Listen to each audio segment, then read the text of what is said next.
नमस्कार दोस्तों, जीके से सिलेक्शन चैनल पर आपका स्वागत है। तो आज हम पढ़ने वाले हैं संविधान के महत्वपूर्ण अनुच्छेद। ठीक है, तो आज हम संविधान के भाग 9 की बात करेंगे, जिसके अंतर्गत हमारा पंचायती राज आता है। ठीक है, तो इसमें भाग 9 में हमारे कौन कौन से अनुच्छेद आते हैं? अनुच्छेद 243 से लेकर अनुच्छेद 243 ओ तक हमारे अनुच्छेद पंचायती राज भाग 9 के अंतर्गत आते हैं। इनके बारे में जानकारी प्राप्त करेंगे। आप किसी भी एग्जाम की तैयारी कर रहे हो, SSC, railway, defence, Delhi police या फिर किसी स्टेट एग्जाम की, जिसमें भी जीके आते हैं, उन सबके लिए महत्वपूर्ण टॉपिक रहेंगे आपके। ठीक है, तो शुरू करते हैं आज का टॉपिक, जो कि हमारा सबसे पहला अनुच्छेद है, अनुच्छेद 243।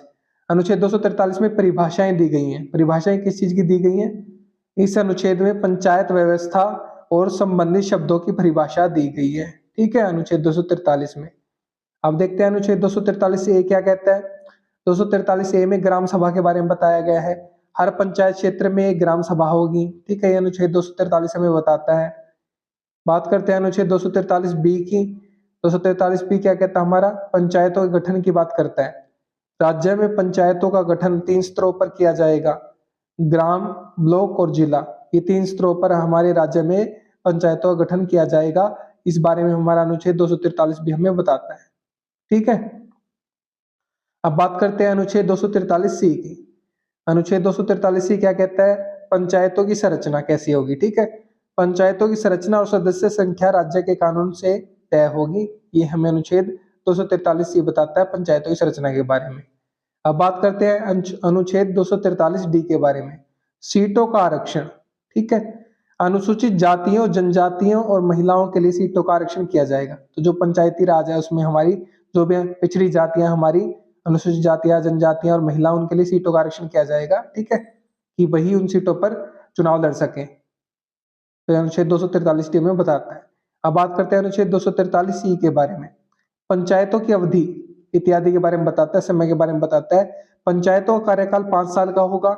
अगर समय पर चुनाव नहीं हो पाते तो राष्ट्रपति केंद्र शासित प्रदेशों या फिर राज्यपाल राज्यों के लिए कुछ विशेष उपाय कर सकते हैं ताकि पंचायत प्रशासन जारी रहे। ठीक है, क्लियर है बात? ये अनुच्छेद हमें कौन सा बताता है? अनुच्छेद 243 ही बताता है पंचायतों की अवधि के बारे में। ठीक है, अब बात करते हैं अनुच्छेद 243 एफ के बारे में। 243 एफ क्या कहता है? सदस्यता के लिए अयोग्यताएं। आपराधिक दोष या गंभीर अक्षमता वाले व्यक्ति पंचायत सदस्य नहीं बन सकते। तो सदस्य की अयोग्यताओं के बारे में बताता है हमारा अनुच्छेद 243 एफ। ठीक है, क्लियर बात? अब बात करते हैं अनुच्छेद 243 जी के बारे में, पंचायतों की शक्तियां, अधिकार और जिम्मेदारियों के बारे में बताता है हमें। ठीक है, राज्य सरकार पंचायतों को निर्णय लेने और स्थानीय विकास का काम सौंपेगी। ठीक है, तो ये हमारी पंचायतों की शक्तियां, अधिकार और जिम्मेदारियां हैं 243 जी में। अनुच्छेद 243 एच क्या कहता है? हमें पंचायतों द्वारा कर लगाने की शक्ति और उनकी निधियों के बारे में बताता है। ठीक है, पंचायतें कुछ स्थानीय कर लगा सकती हैं, टैक्स लगा सकती हैं और उनका पैसा अपने विकास के इस्तेमाल कर सकती हैं। तो इसके बारे में हमें अनुच्छेद 243 एच में पता चलता है। क्लियर बात? तो पीडीएफ नोट्स और अपडेट्स के लिए आप क्या कर सकते हो? टेलीग्राम को फॉलो कर सकते हो। ठीक है, या फिर सभी इंस्टाग्राम, यूट्यूब और व्हाट्सएप चैनल को भी फॉलो कर सकते हो। तो अब बात करते हैं अनुच्छेद 243 आई के बारे में। 243 आई क्या कहता है? वित्तीय स्थिति की समीक्षा के लिए वित्त आयोग का गठन। ठीक है, राज्य सरकार और केंद्र सरकार वित्त आयोग बनाएंगे ताकि पंचायतों के लिए धन और संसाधन तय हो सके। तो ये वित्तीय स्थिति की समीक्षा के लिए वित्त आयोग का गठन के बारे में हमें अनुच्छेद 243 आई में पता चलता है। ठीक है, अनुच्छेद 243 जे क्या कहता है? हमारा राज्य विधायी शक्तियां। राज्य सरकार को यह अधिकार है कि वह पंचायतों के संबंध में कानून बना सके। तो राज्य की विधायी शक्तियों के बारे में बताते हैं, कानून बनाने की शक्तियों के बारे में 243 जे में हमें पता चलता है। अब अनुच्छेद 243 के क्या कहता है? हमें पंचायतों के चुनाव के बारे में बताता है। हमें पंचायत के चुनाव प्रत्यक्ष या अप्रत्यक्ष रूप से होंगे और राज्य निर्वाचन आयोग देखेगा। तो इसके बारे में जानकारी हमें अनुच्छेद 243 के में मिलती है, पंचायत के चुनाव के विषय में। ठीक है,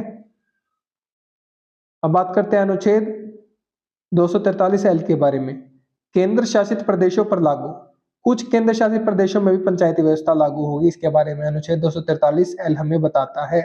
ठीक है, अनुच्छेद 243 एम, यह भाग कुछ क्षेत्रों पर लागू नहीं होगा।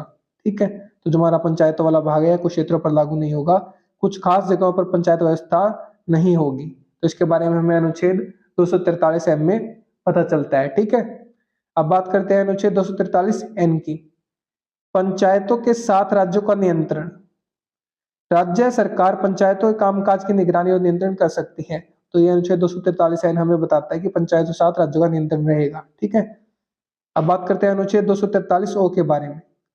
चुनावी मामलों में अदालतों के हस्तक्षेप पर रोक। चुनाव में कोई विवाद हुआ तो तुरंत अदालत में मामला नहीं जा सकता। मान लो पंचायती चुनाव में कोई वो होते हैं, विवाद होते हैं, तो तुरंत अदालत में मामला नहीं जाएगा, उसमें हस्तक्षेप अदालत नहीं कर सकती तुरंत मामले में। ठीक है, तो ये अनुच्छेद 243 ओ हमें बताता है। तो ये हमारे अनुच्छेद थे आज के 243 ओ तक पंचायती राज के बारे में। ठीक है, तो उम्मीद करता हूँ आपको सारा अनुच्छेद अच्छे से क्लियर हो गए होंगे। ठीक है, तो पीडीएफ नोट्स और अपडेट्स के लिए आप क्या कर सकते हो, टेलीग्राम को फॉलो कर सकते हो। ठीक है, सेम नाम से टेलीग्राम चैनल है, जीके से सिलेक्शन। इस लिंक को डायरेक्ट कॉपी पेस्ट करके आप इस पर क्लिक करके भी डायरेक्ट टेलीग्राम चैनल को ज्वाइन कर सकते हो। यूट्यूब को सब्सक्राइब कर लीजिए, जीके से सिलेक्शन। ठीक है, और अपने दोस्तों के साथ शेयर कीजिए वीडियो को, और आप व्हाट्सएप पर चैनल को फॉलो कर सकते हैं, इंस्टाग्राम पर भी फॉलो कर सकते हो। ठीक है, उम्मीद करता हूँ टॉपिक समझ में आ गया होगा। मेरे साथ वीडियो में अंत तक बने रहने के लिए धन्यवाद। Thank you so much again.